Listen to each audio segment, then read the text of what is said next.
আমরা বাংলাদেশিরা first time কোনো পজিশন পেয়েছি এবং আমার কাছে মনে হয় এটাই আমাদের জয়। বাংলাদেশের জন্য অবশ্যই জয় হয়েছে এই জন্য বলবো, কারণ আমাকে 121টা কান্ট্রিকে পিছু ফেলে তারপরে আসতে হয়েছে এখানে। আর বাংলাদেশ থেকে এই প্রথম কেউ মিস ইউনিভার্স থেকে পজিশন পেল এবং এবং বাংলাদেশের মানুষ যেভাবে এটার জন্য এগিয়ে এসেছে এবং যেভাবে ভোট করেছে, স্পেশালি সাধারণ জনগণ যেভাবে নেমে এসেছে, ইট মিনস এটাই আমাদের জয়ী। এবং আমার কাছে মনে হয় এর পরবর্তীতে যারা যাবে, এবং আমার কাছে মনে হয় একটা প্রোগ্রামে একটা রেজাল্ট আসবেই। সেই রেজাল্ট কেউ ফার্স্ট হবে, কেউ সেকেন্ড হবে, কেউ ফিফথ হবে, কেউ 30 হবে। বাট এখানে প্রত্যেকটা কন্টেস্ট্যান্ট পারফেক্ট এবং প্রত্যেকটা কন্টেস্ট্যান্ট অনেক প্রিপেয়ার্ড।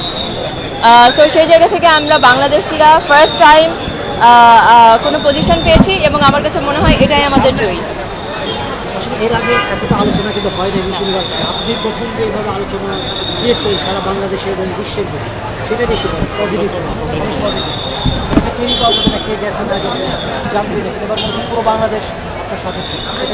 আমার কাছে সব থেকে গৌরবের বিষয় যেটা, আমি যখন ওখানে ছিলাম as a miss universe Bangladesh, ওখানে যেসব জার্নালিস্ট ভাইয়েরা ছিল ওখানে বিভিন্ন কান্ট্রি থেকে, তাদের কাছে বাংলাদেশের অনেক পরিচিতি হয়েছে আপনাদের জন্য।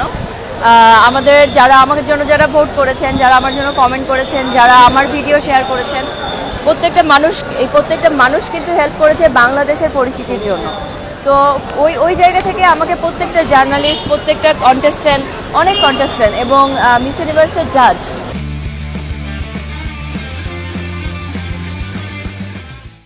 তারা আমাকে বলেছে যে বাংলাদেশের মানুষ এত সাপোর্টিভ বিউটি প্যাজেন্টের ব্যাপারে এটা আমরা কখনো এক্সপেক্ট করি নাই। বাট তোমাদের বাংলাদেশের মানুষরা ভীষণ ভালো এবং দেশের মানুষরা ভীষণ সাপোর্টিভ। সো এটা আমার জন্য একটা সব থেকে বড় গৌরবের বিষয় অ্যাজ এ বাংলাদেশি। অনেক কাজ করা লাগবে। যেভাবে এইবার সবাই সাপোর্ট করেছেন বাংলাদেশের জন্য, তো প্রত্যেকটা কন্টেস্টেন্ট গেলে তাকে সাপোর্ট করতে হবে, তার জন্য ভোট করতে হবে, বাংলাদেশকে এগিয়ে আসতে হবে, কারণ ওই মানুষটা বাংলাদেশকে রিপ্রেজেন্ট করছে। ইন্টারন্যাশনাল কন্টেস্টেন্ট এবং ইন্টারন্যাশনাল পাবলিক যখন দেখবে যে বাংলাদেশের মানুষ বিউটি প্যাজেন্টের ব্যাপারে এত serious, like Thailand, like Philippines, এই দেশের মানুষরা কিন্তু অনেক সিরিয়াস বিউটি প্যাজেন্টের ব্যাপারে। সো বাংলাদেশের মানুষ ফার্স্ট টাইম এত সিরিয়াসনেস দেখাচ্ছে। তো এইভাবে যদি প্রত্যেক বছর করতে থাকে তাহলে বাংলাদেশের কন্টেস্টেন্ট জয়ী হবে, বাট অনেক সময় লাগবে।